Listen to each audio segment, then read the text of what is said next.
sir, are a scholar and a gentleman. One beautiful day, an ordinary family is celebrating a child's birthday. Dad is grilling barbecue, Mom is chatting with friends, while the kids are amazed by a cowboy's lasso throwing skills. Later, the children go to eat cake, and Cooper's daughter suddenly freezes, staring at the horizon. The man turns around and sees a huge nuclear mushroom cloud rising over the city. The next minute, the blast wave reaches their home. The owner hides his family in a shelter, while Cooper and his daughter jump on a horse and ride away as nuclear mushrooms rise behind him. 219 years have passed. Lucy is a young woman who possesses many skills and lives in shelter number 33 with her father and brother Norman. Unfortunately, it's impossible to find a man who wouldn't be related to her. Therefore, the council decides to allow her to take a husband from another colony. The happy girl puts on the communal wedding dress, while her neighbors, led by her father, the shelter's warden, prepare tables for the wedding, displayed in a field surrounded by a 3D image of distant mountains. The father is happy for his daughter, regretting that her mother didn't live to see her wedding. Then comes the moment when people head to the portal, guarded by the gatekeeper Chad, Lucy's cousin. He has long loved the girl but must admit the fairness of genetic ethics. The young man presses a button, the portal opens, letting in a delegation from a neighboring colony. Their leader reminds that for fresh blood, they must receive seeds and spare parts from machinery, and a young man is brought to Lucy. Their marriage is registered, and everyone sits at the tables. The shelter's residents notice that the guests are rather uncouth but decide not to focus on this. Lucy's father delivers a speech, hoping that the next generation might finally live on the surface. People dance and enjoy themselves, much to Norman's displeasure. The groom asks the girl to show him the bedroom, and she leads him to the room. The young couple begins to perform their duties while Norman patrols the colony and suddenly finds the body of one of the colonists. And Lucy unexpectedly hears a distant scream. She puts on a universal bracelet, which instantly shows that her young husband is infected with radiation, indicating he came from the surface. Realizing he's been found out, he lunges at her and throws her against the wall. Dazed, the girl watches as the guy takes a knife and prepares to kill her. Lucy remembers her skills and tries to take the knife, but the man stabs her in the side. At that moment, an alarm sounds. The man gets distracted, and Lucy knocks him out with a vase hit to the head, then administers first aid to herself and rushes to the armory, where she finds a pistol and hurries to the room where her fellow tribesmen remained. She kills an alien she encounters, but upon leaving the room, she witnesses a real battle. Lucy manages to save Norman when her unmade husband appears, but her father drowns the son-in-law in a barrel of water and rushes to a signal about a breach in the doors. Lucy runs after him and freezes in front of a team of aliens who have taken the shelter's residents hostage.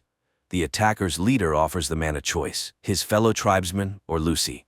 As the girl tries to understand what this means, her father locks her in a compartment, after which his captors take him with them from the surface when an explosion destroys the gates. Meanwhile, on the surface of the earth, in the Brotherhood of Steel barracks, young men are beating one of them, Paladin Maximus. His friend helps the guy recover and leads him to classes where they are taught useful wasteland skills, as soon they will serve as knights. They are seekers and guardians, and must be able to distinguish ancient artifacts. At this time, to the Paladin's great admiration, Steel Knights arrive at the base. Later, the friend leads Maximus to a hangar where their armor is stored, to look at them. Later, Maximus hears cries of jubilation and finds out that some of them were promoted. Among them is his friend, who will become the assistant to Knight Titus. But in the morning, the barracks are awakened by a wild scream. It turns out that someone put a blade in the future assistant's boot, and the girl severely injured her foot. Maximus is arrested and led to the Brotherhood's leader. In the shelter, order is being restored. Lucy is stitching up her stomach wound, and people gather for a council meeting. She requests that a squad be assembled and sent to the surface to search for her father. However, the council refuses to do this. Lucy then gathers the necessary items and heads to the gates, accompanied by her brother. Chad rushes to go with her, but she sedates him and says goodbye to Norman. The gates open and the girl steps onto the surface. She surveys the world of sand, where traces of the past tragedy still linger, and walks towards the sea. Maximus is accused of maiming a comrade out of envy, but he denies it. The leader realizes the boy is not guilty and appoints him as an assistant to the Steel Knight. The next day, the leader assigns the knights and their assistants the task of finding a escaped scientist who has stolen a very important object. Knight Titus and Maximus load up on a helicopter and fly to their designated sector. At the same time, a band of bounty hunters lures a wild ghoul from the grave to find this scientist heading to the witch Moldaver, with whom the ghoul has old ties. Unexpectedly, the ghoul shoots the hunters and sets off on his own accord. Lucy travels across the surface and one day stops to camp near an abandoned house. She makes a fire and falls asleep by it. She awakens to strange sounds and sees a dog devouring a huge insect. A man sitting by her fire explains that the cockroaches not only survived the nuclear blasts, they mutated and are now very dangerous. He advises the girl to return to the shelter as she does not know the rules of the outer world, but Lucy is obliged to find her father. The man leaves. Meanwhile, the Steel Knight and Maximus land in the right sector. Near their landing spot, the fugitive scientist and his dog hide in a cave. Sometime later, the knight and his assistant arrive there. Maximus immediately finds the sought-after scientist's tracks, and the knight heads into the cave. Maximus is also forced to go with him, though he has no armor. Inside, a giant mutant cave bear attacks them. The knight engages in combat, but the beast overpowers him, and Titus suddenly starts to run. Maximus barely manages to kill the huge beast. The knight turns out to be a weak man who blames and insults the boy. Then Maximus refuses to revive the wounded knight and lets him die, deciding to find the fugitive himself. He dons the armor himself and learns to use it. The boy is amazed at how his strength has increased and the boundless opportunities that have opened up before him. Incidentally, he saves a weakling, although it turns out that the person was not very good. He realizes that he needs to figure out who is worthy of protection first. Lucy reaches a town where she was advised to look for traces of her father's kidnappers. She enters one of the shops, where an elderly saleswoman, recognizing her as a shelter resident, advises the girl to leave this place. Shelters are underground havens where the rich hid while the world perished, so no one here will help her. The girl goes outside where the scientist with the dog approaches her again, surprised that she is still here. But then the saleswoman, who turns out to be waiting for him, calls out to him. And suddenly, the ghoul appears, who has also come for the scientist. He intends to take him when the saleswoman promises money to anyone who helps protect the scientist. Then the ghoul shoots the scientist in the leg to prevent him from escaping and engages in battle with those who want the reward. The ghoul shoots everyone while Lucy sneaks into the shop, finds the order book, and learns the address of Moldaver. She wants to leave, but sees how the ghoul injures the scientist's dog and hears his plea for help. She stands up for him and shoots the ghoul with a capsule, which only makes him laugh. Then a knight lands in front of the ghoul. Maximus asks the girl to look after the scientist while he fights the ghoul. She and the saleswoman take the injured scientist into the shop, where the woman attaches an iron leg to him and offers to accompany him to Moldaver, giving her the coordinates. The pair leave while the ghoul fights the knight and quickly finds his weak spot. Maximus has not yet mastered all the advantages of the suit, which costs him losing his navigation ability. The Iron Knight is thrown far from the shop, and at that moment, the ghoul realizes that his target has escaped. Meanwhile, Lucy and the scientist stop to rest, and the girl watches in horror at the scientist's bloodied leg.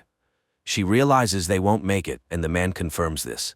He confesses that he will soon die, but she must definitely deliver his head to Moldaver. He pulls out a saw and dies.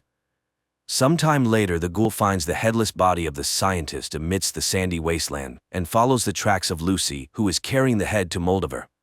Soon the girl stops to rest and, after snacking, examines the head, wondering what is so special about it. Just in case, she inserts a tracking device into its nostril. Maximus examines the armor and finds a malfunction. Suddenly, he is called from the base, which surprises him. He reports the death of his assistant and is promised a replacement, though he vehemently opposes this. The boy heads to the nearest town, where he finds a workshop and, paying all the money he has, repairs the broken module. But when he returns to the suit, he discovers a gang of local marauders trying to dismantle the armor for scrap metal. He engages in a fight, but is hit hard in the face. The boy regains consciousness to see that the armor has been breached. He grabs a piece of metal lying nearby and uses it to destroy the attackers. Then he sees a helicopter arriving, dropping off a new assistant. The assistant turns out to be one of his tormentors from the training camp. Maximus manages to close the helmet, and the new assistant does not notice the substitution. Lucy reaches the place where Hollywood once stood. She stops by a pond when an unknown monster attacks her, snatching the backpack with the scientist's head and disappearing into the water. Lucy tries to track the thief but is caught in the ghoul's sights, to whom she explains what happened with the head. At this time, the Shelter Council conducts an investigation into Lucy's escape, after which Norman realizes that no one intends to search for either his father or sister. In the desert, Maximus torments the assistant with various misdeeds, avenging past humiliations, but the latter continues to serve the Steel Knight willingly. They find the ghoul's tracks with a special device, follow them, and find the headless body of the scientist.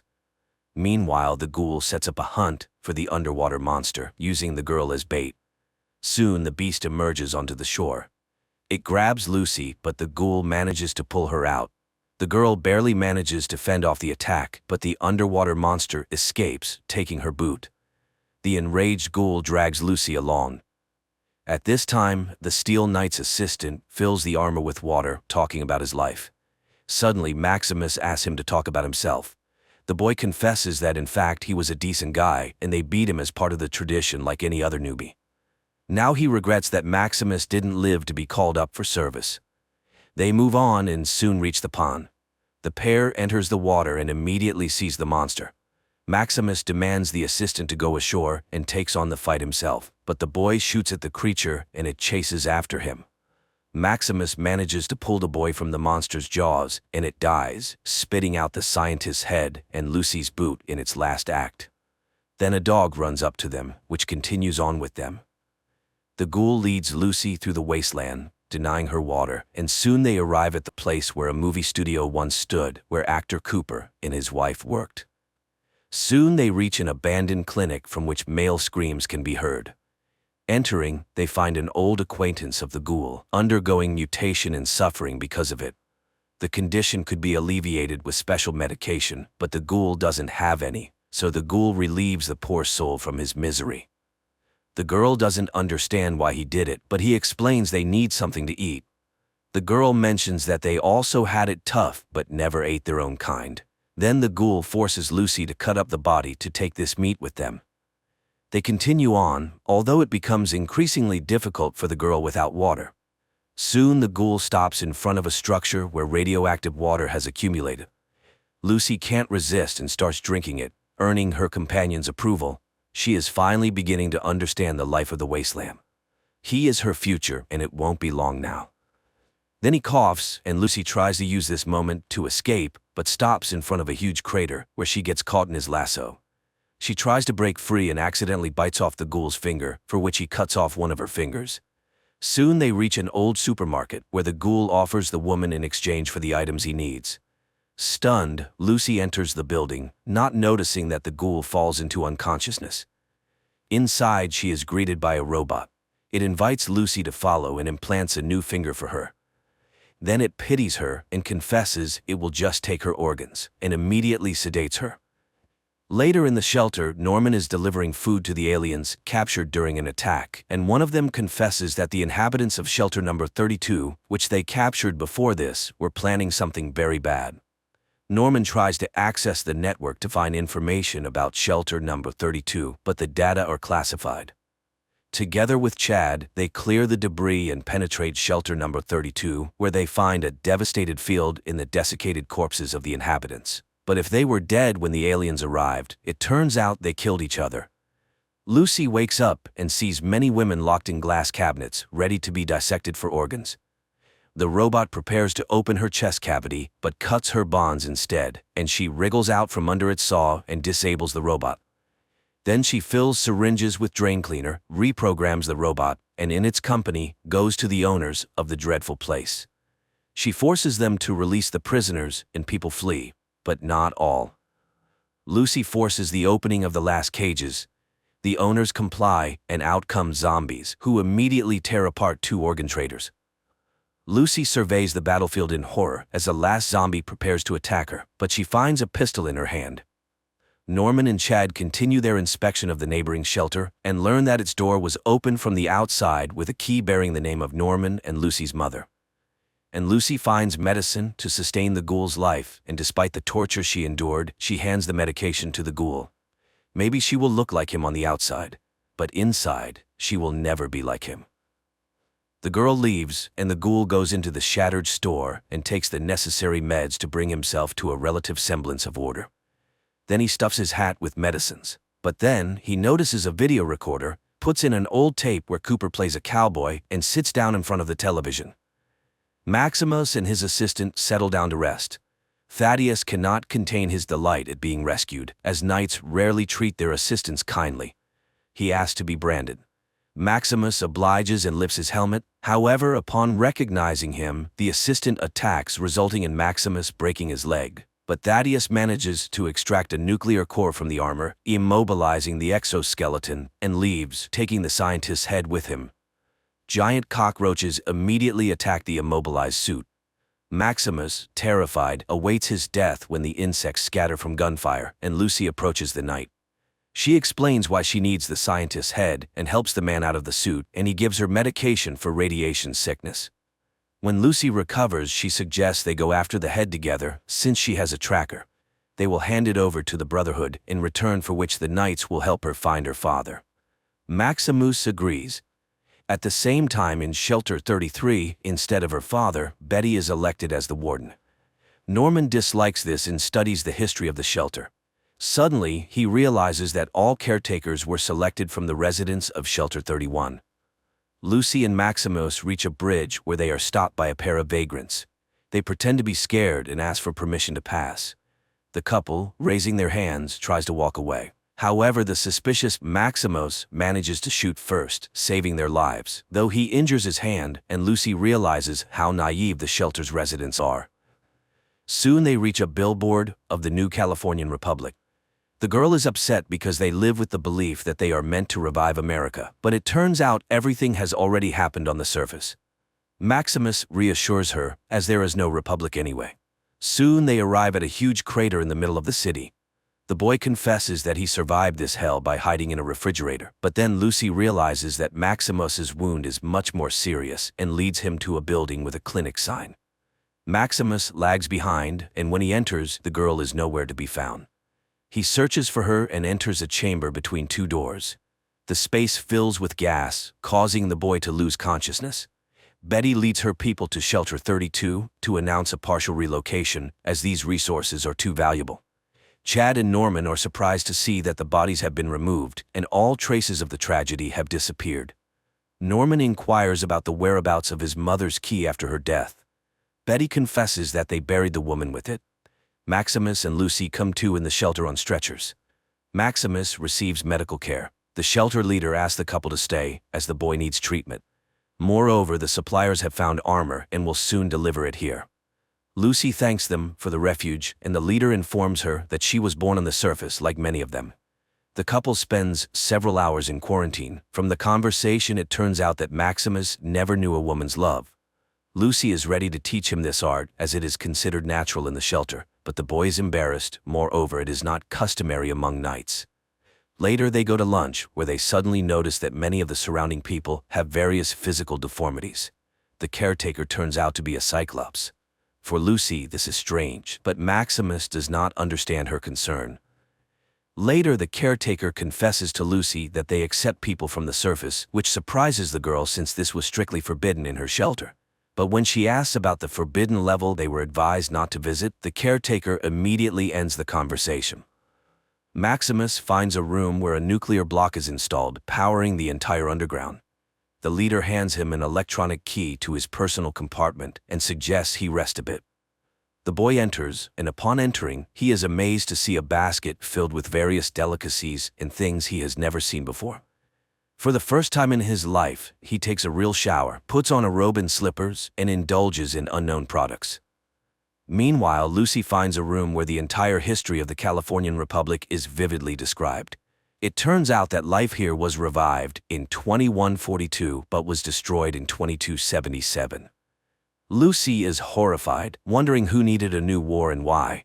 But then all the shelter inhabitants hear a sound signal and head to the designated place. Meanwhile, a ghoul is caught by the so-called new president of the territory, who owned a supermarket trading in organs, and the ghoul is blamed for its destruction. However, he calmly asks for a needle and thread to sew his finger back on and asks for directions to find Moldover. But the president orders the ghoul to be killed. The ghoul has to destroy the new law enforcers and search for the woman himself. Lucy comes with everyone to a room, in the center of which stands an altar with burning candles. People begin to sing something, moving their hands, and Lucy gradually falls into a trance, supporting the others. Unexpectedly, people start to undress, which shocks Lucy. A bowl goes around, from which everyone takes some powder and smears their faces, and suddenly Lucy realizes with horror that it is the ashes of the deceased. In another bowl there is blood. People call to the Mother of Flame, who must save them, and an image of Moldover unfolds above their heads. A frightened Lucy runs to Maximus and urges him to run away quickly, but the boy has just found himself in such paradisiacal conditions and does not want to leave. So Lucy heads to the forbidden level. She enters a laboratory where apparently some genetic experiments on people were conducted. The girl is horrified as she examines the gruesome exhibits and notices glass cryocapsules containing human bodies. But then the lights turn on and a man in a white coat enters. Lucy hides, but he hears a noise, follows it, and finds the girl. Lucy fights, but the men who arrive seize her and drag her to the upper level. Meanwhile, the ghoul arrives at the digger's house, whose eldest son knows the location of Moldover. The frightened man orders the boy to tell everything he knows, and he admits that the woman can be found at the observatory. But when the ghoul is about to leave, the boy tries to kill him and pays with his life for it. At the same time, the shelter leaders shame Lucy as they had given her refuge, fed her, and healed her friend, but the girl is furious because she has seen what they do to people. Then they show her the complete recording of the attack on the laboratory of the very monster that almost devoured her too. It was the first inhabitants of the shelter who experimented on people, turning them into monsters. They are only trying to alleviate the pain of those who survived.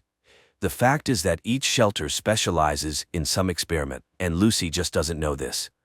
Nevertheless, she must be punished for her disobedience. The girl is led away, which Maximus sees. Thaddeus makes a stop to rest and realizes that his leg is in very bad condition. A dog bothers him, and he locks it in a metal box, then sets off to find a radio tower to contact the Brotherhood. At this time, the inhabitants of the shelter sentence Lucy to exile to the surface.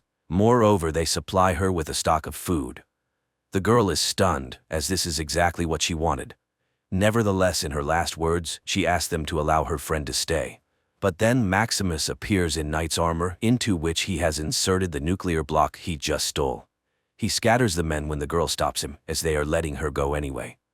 They go up to the surface, and learning that he stole the nuclear block, Lucy convinces him to return it, as the shelter cannot survive without energy. They drop the block down, and Lucy, moved, calls him a good person. Then he confesses that he allowed a knight to perish and took his armor, so he is not a good person at all, but he really wants to go with her. Thaddeus is caught up by a man who calls himself a doctor and promises to fix his leg. He takes the boy to an abandoned clinic where, in exchange for a nuclear block, he gives him a potion that, when drunk, Thaddeus ecstatically sees his leg heal. Meanwhile, the ghoul finds the locked dog that Thaddeus left behind, and it leads him on Thaddeus's trail. At the same time, the boy reaches the radio station, around which traps are set that tear those who come too close to pieces. Thaddeus sends a signal to the Brotherhood and, waiting for their arrival, chats with the radio station owner about music. Then Maximus and Lucy appear. The girl asks for the scientist's head, the boy accidentally steps on a trap and an arrow pierces his neck. But strangely, he does not think of dying, and then Maximus realizes that he has become a zombie. Thaddeus is upset. He should not have trusted the unfamiliar doctor, but now the path to the Brotherhood is closed for him, as they would kill him immediately. At that moment, copters appear on the horizon. Maximus suggests to Titus to give him the scientist's head and run, and the boy takes this opportunity.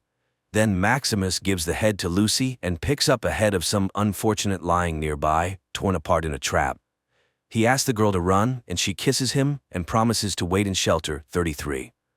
Some inhabitants of shelter number 33 begin to receive notifications about relocation to the neighboring block. Seizing the opportunity, Norman enters the caretaker system, deceitfully gains access to shelter 31, and heads there. The arriving servants take Maximus and bring him to the camp. The boy hands over the head he obtained to the leader and confesses that his knight perished. After finding nothing in the head, they sentence him to death. And then his friend confesses that she had cut her own leg because she was scared to go searching. Maximus shouts that he knows where to find the real head. The leader orders him to be released, and everyone prepares for a performance. At that time, Lucy reaches the observatory where her father is sitting in a cage. Sitting at the table, Moldaver greets the girl, who is horrified to see a dried-up, yet still living mummy seated next to the hostess. The girl is willing to give her the head in exchange for freedom. Moldaver extracts a vial from the head and offers to listen to the real story of her father. Although he begs his daughter not to listen, the woman begins her story. Meanwhile, Norman finds a robot with a human brain in the secret shelter 31, which immediately tries to inject him with something. The boy barely dodges the crazy machine. Moldaver's story transports Lucy to the distant pre-war years when actor Cooper, agitated by his wife's talks of an impending nuclear war, decides to follow her. He comes to her work and listens to a corporate council meeting through a bug he planted on his wife. Billionaires discuss the decline in sales worldwide. Then they move on to the topic of shelters. Someone does not understand their necessity, arguing that if anyone survives on the surface, those emerging from the shelters will simply be killed. They counter that one could live underground for centuries, as there are vast reserves. Time is their main weapon. One could simply outlive the rest. A debate erupts among the corporate leaders, interrupted by Cooper's wife. She thinks primarily of her daughter and wants to secure the best future for her. In the future, Norman reaches a room where rows of cryo capsules stand with the names of those who slept in them, including all the wardens, his father among them. The action returns to the past, where Cooper's wife reveals that over 100 shelters have been built across America, so each of them could fulfill their wildest dreams. In the future, the robot explains to Norman that all these people were selected for their creative thinking and positivity. They are the country's best gene pool, destined to revive the nation after the surface is cleansed. In the past, the debate flares up again, as destroying so many people is not easy. Then Cooper's wife suggests to start the war themselves. A nuclear war is a tragedy, but also the greatest opportunity to start anew, because then there will be no one left to fight. They will become monopolists of the entire world. At this point, Cooper is distracted by a young man who would like to get an autograph, and this is Lucy's young father. In the present, Moldaver explains that the man has lived for a very long time. He is part of the corporation that orchestrated all this horror, but he never spoke about it to his wife. She was very smart. It was she who discovered that something was draining water from the shelter. She realized that civilization had returned, but her husband mocked her. Then the woman took the children and fled. They found a wonderful city, but her father came with his men and burned it down. Lucy brought Moldaver the cold fusion she developed and stolen by corporations, infinite energy with which life can be revived. Lucy sees a pendant on the mummy's neck that belonged to her mother and realizes what happened to her. Her father begs her not to believe Moldaver, but the girl demands that he give her the synthesis code. He relents and provides the numbers. The woman leaves for the laboratory to start the cold fusion process. Meanwhile, the robot informs Norman that it will not let him leave after what he has learned.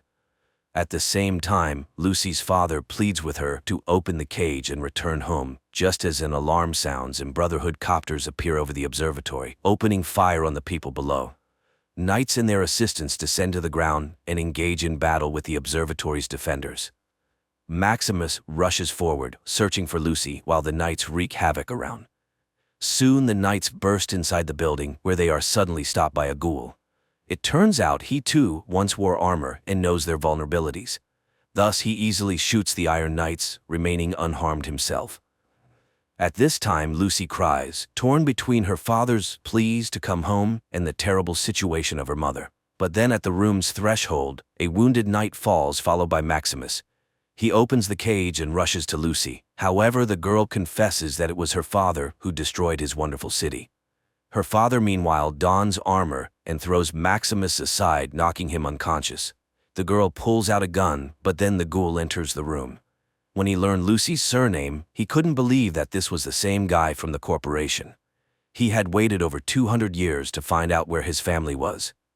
Lucy's father activates jet engines and flees. However, it turns out that this was exactly what the ghoul needed, as the man leaves a trail that can easily be followed to the place where the world's rulers are hiding, those who orchestrated the nuclear war.